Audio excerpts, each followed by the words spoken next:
What's up guys, in this video I will show you how to copy Instagram captions. Firstly, get up an Instagram post that are interesting for you with a good caption, for example this one. And now how do you copy this caption? By typing and hold on it. You can see that there is no section on it.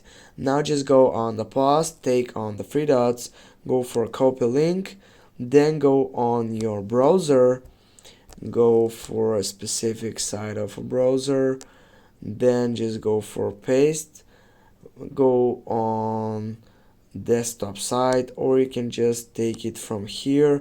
Now you can have the chance to copy this caption. Go copy whatever is good on your side, go copy, then just go to your site, go post, add something, then go next again, write a caption, go past, and here as you can see we have copied this caption. Thanks for watching. Don't forget to hit that like and share the video. See you soon guys.